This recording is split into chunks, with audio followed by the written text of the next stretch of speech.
Hello trainees, मैं नितेश कुमार सिंह, प्रवक्ता रचना, शिक्षक प्रशिक्षण केंद्र Jaunpur, DEd SEHI semester second, theory paper number 8, जो कि आपका fundamentals of speech and speech teaching है। इस पेपर के अंतर्गत यूनिट फर्स्ट का हम लोग अध्ययन कर चुके हैं और यूनिट 2 का अध्ययन जारी है। तो पिछले लेक्चर्स में हम लोगों ने यूनिट 2 का जो टॉपिक है डिस्क्रिप्शन ऑफ स्पीच साउंड, इसका अध्ययन एक ओवरव्यू पिछले लेक्चर्स में देख चुके हैं। और जो डिस्क्रिप्शन ऑफ स्पीच साउंड है या स्पीच साउंड का जो विवरण है वो सबसे पहले तो सब यूनिट 2.1 के अंतर्गत पिछले लेक्चर्स में हम लोगों ने अध्ययन किया था नॉन सेगमेंटल स्पीच साउंड का डिस्क्रिप्शन, कि नॉन सेगमेंटल साउंड किसे कहते हैं और उसका जो है स्पीच प्रोडक्शन में करने में क्या क्या सावधानियां बरतनी चाहिए, या इस जो नॉन सेगमेंटल स्पीच साउंड है उसके फीचर्स या कैरेक्टरिस्टिक्स क्या क्या हैं। तो इसका अध्ययन पिछले लेक्चर्स में हम लोग कर चुके हैं। तो पिछले लेक्चर्स में हम लोगों ने देखा कि जितने भी हमारे वर्णमाला में वर्ण या जो अक्षर हैं, हालांकि वर्ण और अक्षर में अंतर होता है, तो जितने भी वर्णमाला में हैं सब जो है नॉन सेगमेंटल स्पीच साउंड के अंतर्गत आते हैं। और आज हम लोग उसी क्रम को आगे बढ़ाते हुए सब यूनिट 2.2, जो कि आपका सेगमेंटल ऑफ स्पीच साउंड है। तो सेगमेंटल ऑफ स्पीच साउंड को 3 भागों में विभाजित किया गया है, जिसमें सबसे पहला ए जो है definition of consonant, vowel, diphthong and blends speech sound है। और पार्ट बी में classification of consonant, place of articulation, place of manner और प्लेस ऑफ वॉइसिंग के अकॉर्डिंग जो है कॉन्सोनेंट का वर्गीकरण किया जाएगा।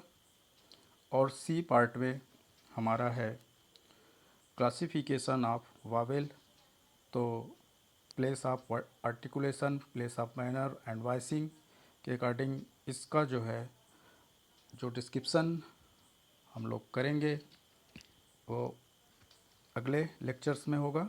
तो आज हम लोग अपना ध्यान केंद्रित करते हैं ए पार्ट पे, जो कि definition of consonant, vowel, diphthongs and blends speech sound के का है।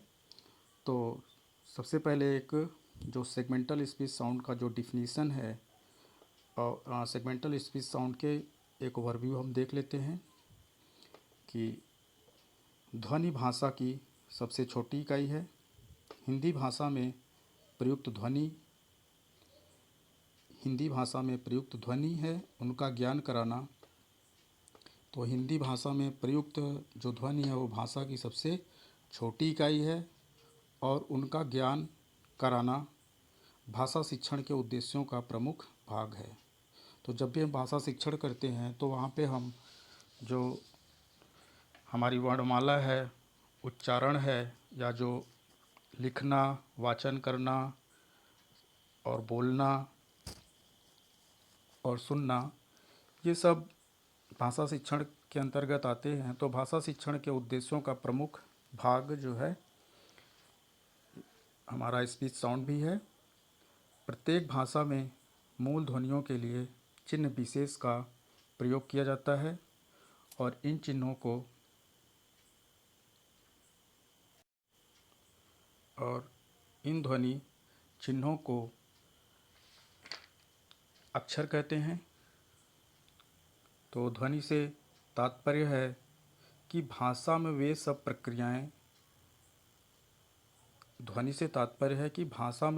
प्रक्रियाएं में सम्मिलित होती हैं जिसके अंतर्गत उच्चारण से लेकर शून्य तक की ध्वनि वातावरण में गूंजती है और ऐसा स्पंदन या ऐसा जो गुंजन है बोलने वाले के कंठ या अनुनादन बोलने वाले के कंठ द्वारा होता है एवं सुनने वाला अपने श्रवण यंत्र, तो सुनने वाला अपने श्रवण यंत्र कान के माध्यम से सुनता है।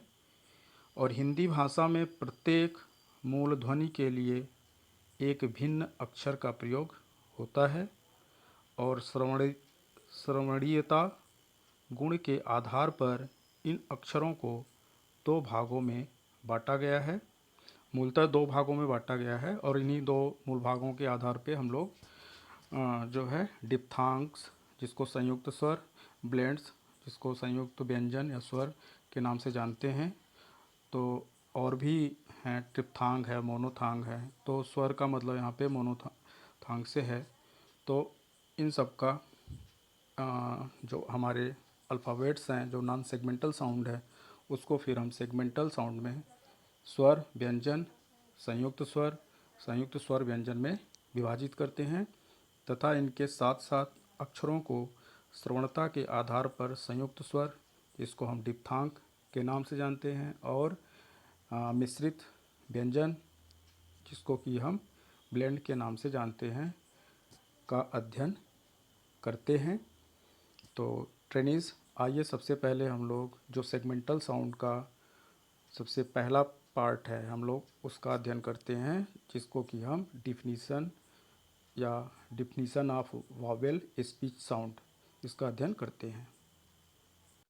तो trainees, definition of vowel speech sound का अध्ययन करते हैं, जिसमें हम सबसे पहले देखेंगे कि स्वर की परिभाषा क्या है।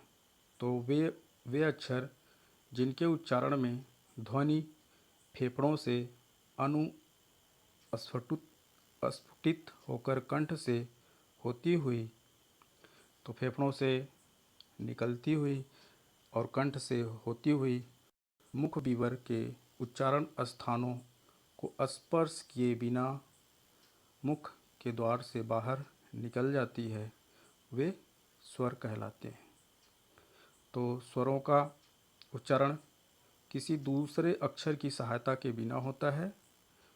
तो इस प्रकार जो ध्वनियाँ या अक्षर बिना किसी सहायता के उच्चारित हो सकती हैं और जिनके उच्चारण में हवा निकलने में कोई बाधा नहीं होती है, या हवा निकलने का तात्पर्य है कि जब मुंह के किसी भाग से हवा, जो वायु है, उसका फ्रिक्शन नहीं होता है, तो हवा निकलने से जो ध्वनियों का उत्पादन होता है वे स्वर कहलाते हैं। और हिंदी में मात्रा के आधार पर स्वरों की संख्या 11 है। हिंदी में मात्रा के आधार पर स्वरों की संख्या 11 है और मात्राओं की दृष्टि से ही स्वरों को हम 3 भागों में विभाजित करते हैं और 3 भागों में उसको बांटा गया है। तो जिसको ह्रस्व स्वर, दीर्घ स्वर और प्लुत स्वर के नाम से हम जानते हैं, जिनको हम ह्रस्व स्वर, दीर्घ स्वर, प्लुत स्वर। यहाँ पे ह्रस्व स्वर मतलब जिस स्वर का उच्चारण करने में हमें कम समय लगाना पड़ता है, या दीर्घ स्वर वो होते हैं जिसको कि बोलने में हमें जिसका उच्चारण करने में अधिक समय लगता है, वो दीर्घ स्वर हैं। वहीं पे प्लुत स्वर ह्रस्व स्वर की अपेक्षा जो प्लुत स्वर है उसका उच्चारण करने में अधिक समय लगता है। तो इन सब को हम स्वर में के अंतर्गत रखते हैं। तो हिंदी भाषा में टोटल 11 स्वर हैं। अ, आ, ई, उ, ऊ, री, ए, ओ, औ। तो ये 11 स्वर हैं। ट्रेनिस, हम अगर अंग्रेजी भाषा की बात करते हैं तो वहाँ पे हमें सब मिला करके 5 वोवेल देखने को मिलते हैं। AEIOU। लेकिन हम जब अंग्रेजी भाषा में स्वरों का उच्चारण के माध्यम से प्रयोग करते हैं तो जो हमारे जो पूरे उच्चारण के माध्यम से हम प्रयोग करते हैं वहाँ पे हमारे 20 वावेल्स हो जाते हैं और 24 हमारे कॉन्सोनेंट हो जाते हैं। तो अंग्रेजी भाषा में कुल वर्णमाला की संख्या 44 हो जाती है, जिसमें 20 वावेल्स और 24 कॉन्सोनेंट हो जाते हैं। विभिन्न परीक्षाओं में इसको पूछा भी गया है और पूछा जा सकता है। वहीं पे हिंदी में हमें 11 स्वर देखने को मिलते हैं और इनका प्रयोग के आधार पर हम इसको और आगे बढ़ा सकते हैं। तो इसका उल्लेख हम अभी नहीं करते हैं, इसका उल्लेख हम जब हम लोग पार्ट सी, इसी भाग के पार्ट सी का जो कि क्लासिफिकेशन ऑफ वॉवेल है तो उसका अध्ययन करेंगे, तो उसमें हम इस बात की चर्चा करेंगे। अब ट्रेनिस हम आते हैं डिफिनीसन ऑफ कॉन्सोनेंट, जिसको कि व्यंजन की परिभाषा। तो यहाँ पे definition of consonant speech sound, तो कॉन्सोनेंट वाक ध्वनियों का परिभाषा क्या है उसका अध्ययन करते हैं। वे अक्षर जिनके द्वारा उच्चारण में ध्वनि से अनुस्फुटित होकर मुख विवर के उच्चारण स्थानों को स्पर्श करती हुई निकलती है। तो जितने भी हमारे मुख में स्थान हैं सभी स्थानों को स्पर्श करते हुए जो वायु मुख से बाहर निकलती है, तो व्यंजन ध्वनियों का उत्पादन मुख के माध्यम से होता है। तो वे ध्वनियाँ जो है वे वाक ध्वनियाँ व्यंजन कहलाती हैं, जैसे क, ख, ग आदि। इस प्रकार जिन वर्णों का उच्चारण करते समय वायु रुकावट के साथ मुख से बाहर निकलती है और उनके स्पष्ट उच्चारण में स्वरों की सहायता लेनी पड़ती है, तो बिना स्वर की सहायता के हम जो है व्यंजन ध्वनियों का उत्पादन नहीं कर सकते हैं। तो उनके स्पष्ट उच्चारण में स्वरों की सहायता लेनी पड़ती है, उन्हें हम व्यंजन के नाम से जानते हैं। उन्हें हम व्यंजन ध्वनियों के नाम से जानते हैं। जैसे क है, तो यहाँ पे क में अ अपने आप मिला हुआ है, जिससे कि हम यहाँ पे क है स्वर रहित है, उसमें हम स्वर जोड़ते हैं तो हमारा व्यंजन ध्वनि क का उत्पादन होता है। तो व्यंजन ध्वनियाँ कौन कौन सी हैं तो देखते हैं। क, ख, ग, घ, ङ, च, छ, ज, झ, ञ, ट, ठ, ड, ढ, ड़, त, थ, द, ध, न, प, फ, ब, भ, म, य, र, ल, व, स, ख, स, ह, छ, त्र, ज्ञ। तो ये हमारी व्यंजन ध्वनियाँ हैं। अब जब हम लोग इसके सेगमेंटल ऑफ स्पीच साउंड का जब हम बी पार्ट पढ़ेंगे, जो कि क्लासिफिकेशन ऑफ कॉन्सोनेंट है, तो उसमें हम बात करेंगे कि व्यंजनों को कितने भागों में बांटते हैं, या उनके जो इनको जो है 7 जो इनके 1 2 3 4 5 6 7 ये 7 हैं, और 7 जो वर्ग हैं इनको हम किस वर्ग में रखते हैं, तो इन सब का विस्तृत अध्ययन हम लोग क्लासिफिकेशन ऑफ कॉन्सोनेंट के अंतर्गत पार्ट बी में करेंगे। ट्रेनिज आइए देखते हैं डिप्थांग्स क्या है। डिप्थांग्स, जिसको कि डिप्थांग्स स्पीच साउंड या संयुक्त स्वर वाक ध्वनियाँ क्या हैं, इसकी परिभाषा देखते हैं। तो संयुक्त स्वर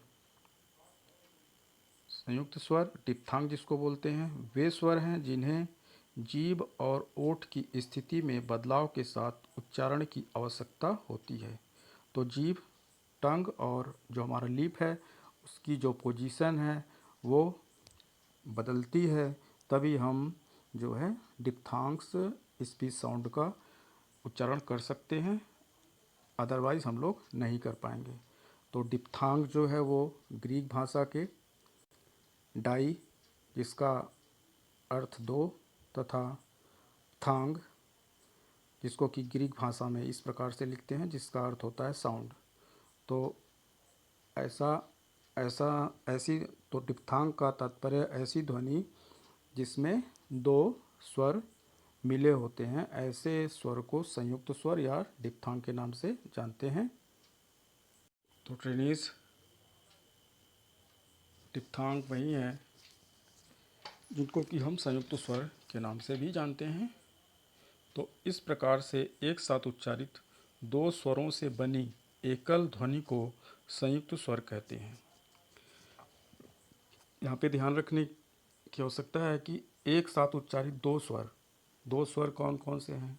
अ, आ, ई, तो उ। तो यहाँ पे कोई भी दो स्वर आपस में मिल करके एकल ध्वनि का जब उत्पादन या हम अपने वाणी के माध्यम से उत्पादन करते हैं तो ऐसे ध्वनि को संयुक्त स्वर कहते हैं। जैसे शब्द फाइन, फाइन में आप देख रहे हैं इसका जब उच्चारण कर रहे हैं तो इसमें दो वावेल्स मिल रहे हैं, आई, ए और आई।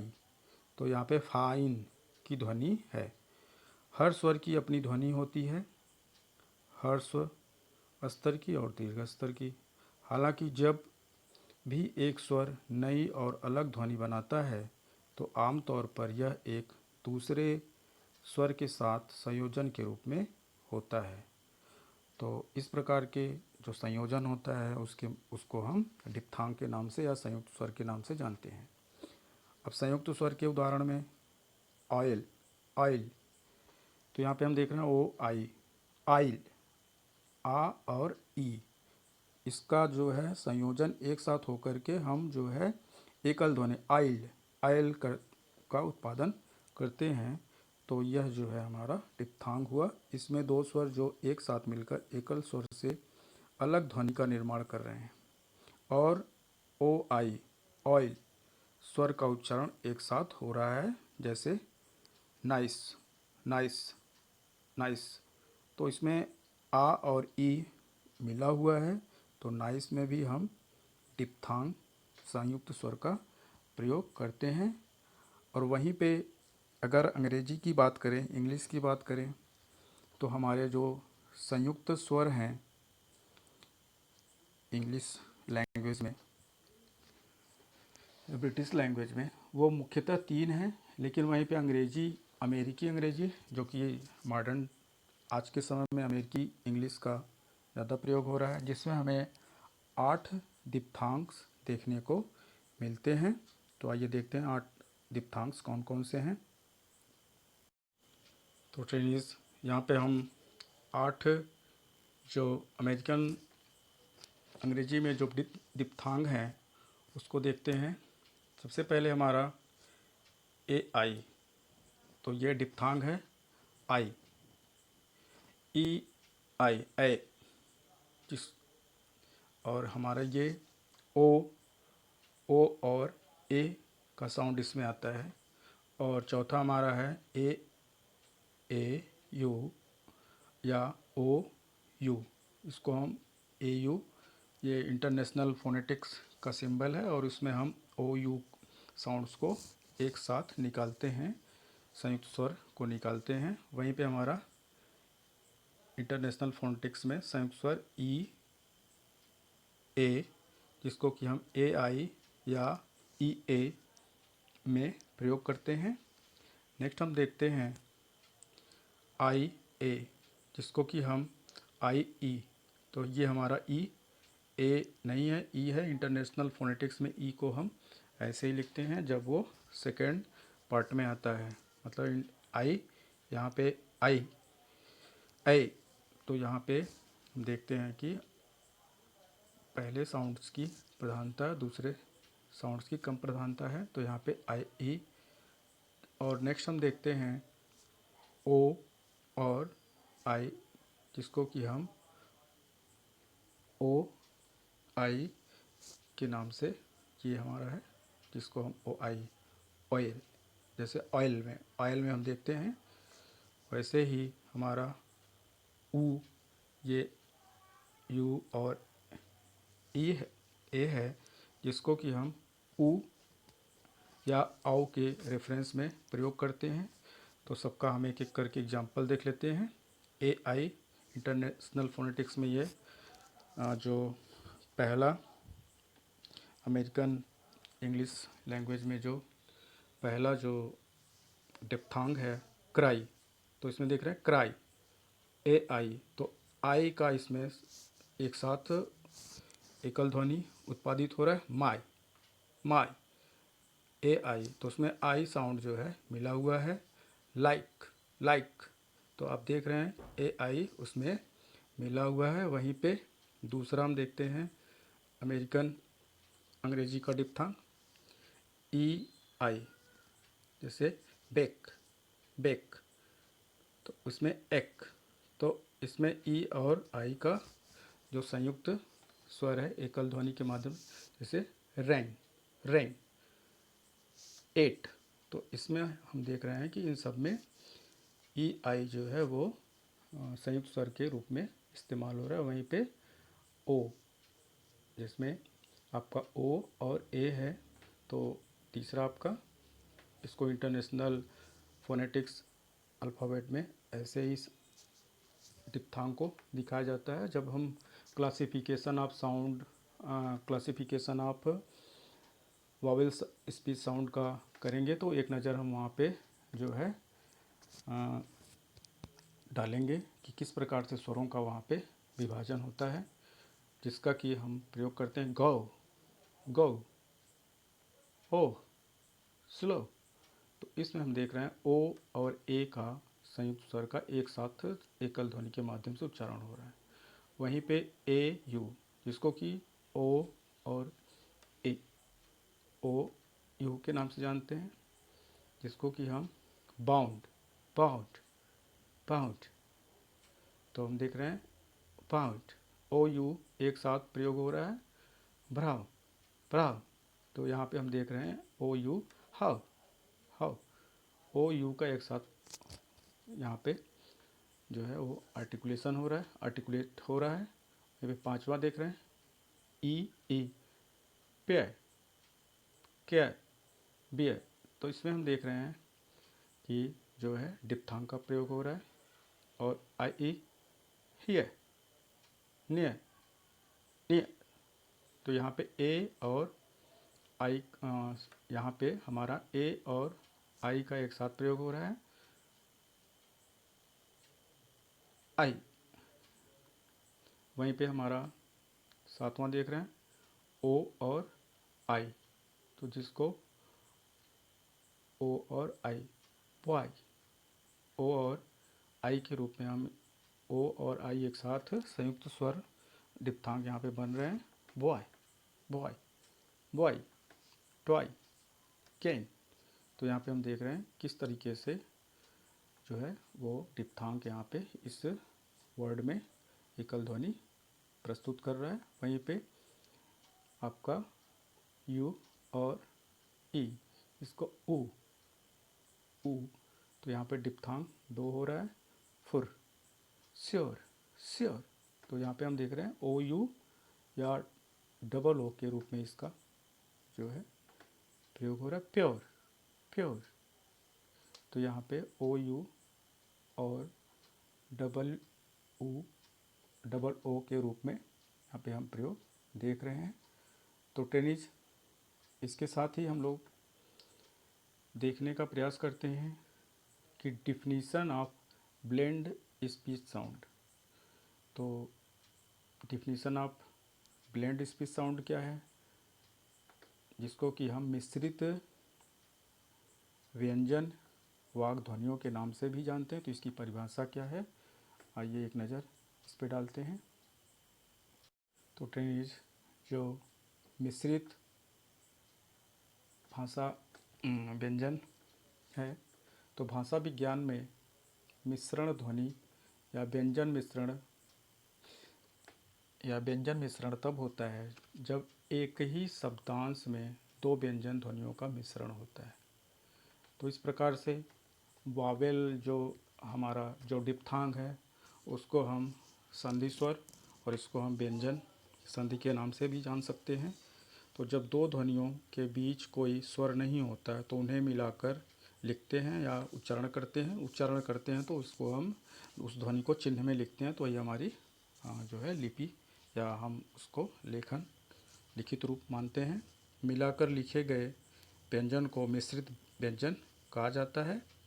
तो मिश्रित व्यंजन यहाँ पे हम देख रहे हैं, जैसे छ, क और स, यहाँ पे दो व्यंजन जो है मिल करके छ का निर्माण कर रहे हैं। वहीं पे त्र, तो त्र में हमारा त धन र, तो यहाँ पे त्र का निर्माण हो रहा है। वहीं पे स्र, स स्वर रहित और र, तो यहाँ पे स्र, तो ये सब हमारे जो है ब्लेंड्स कहलाते हैं, जिसको कि हम मिश्रित व्यंजन के नाम से जानते हैं या संयुक्त व्यंजन के नाम से जानते हैं। तो व्यंजनों के परस्पर मेल को संयोग कहते हैं और मिले हुए वर्णों को संयुक्त व्यंजन, और इनके संयोग से या इनके संयोग में जिस व्यंजन में स्वर नहीं होता उसे प्रायः आधा लिखा जाता है।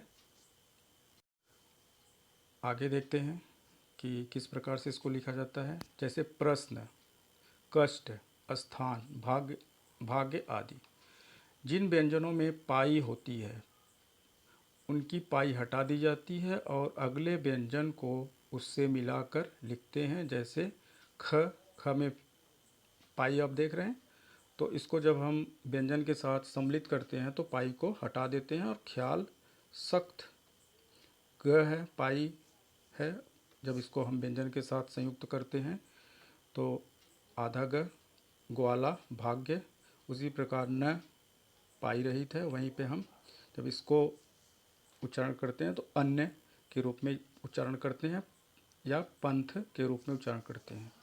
तो जिन वर्णों में पाई नहीं होती उन्हें पूरा लिखकर या तो उनके नीचे हलंत लगाकर लिखते हैं। जैसे ड, अंग, और यहाँ पे हलंत लग गया अंग के नीचे, तो उसको हम पंखा।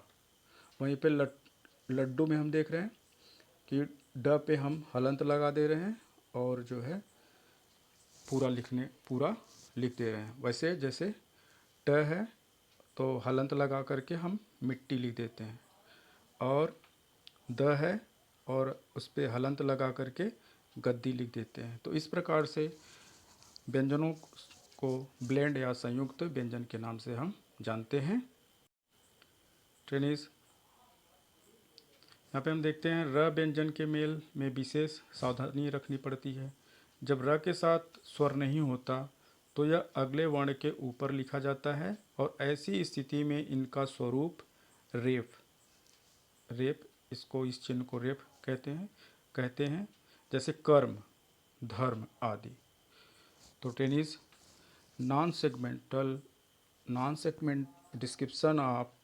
Description of segmental speech sound का जो पार्ट ए है आज हम लोग उसका अध्ययन कर चुके हैं, जिसमें कि definition of consonant, definition of vowel, definition of diphthongs and definition of blends.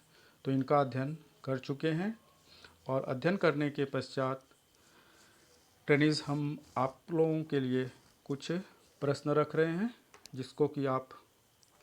जिसका उत्तर लिख करके शिक्षक प्रशिक्षण सेंटर के केंद्र के जो व्हाट्सएप ग्रुप हैं उस पर भेज दीजिए, ताकि हमको फीडबैक मिले और फीडबैक में हम देख सकें कि कितने बच्चों को समझ में आया, कितने बच्चों को नहीं समझ में आया है।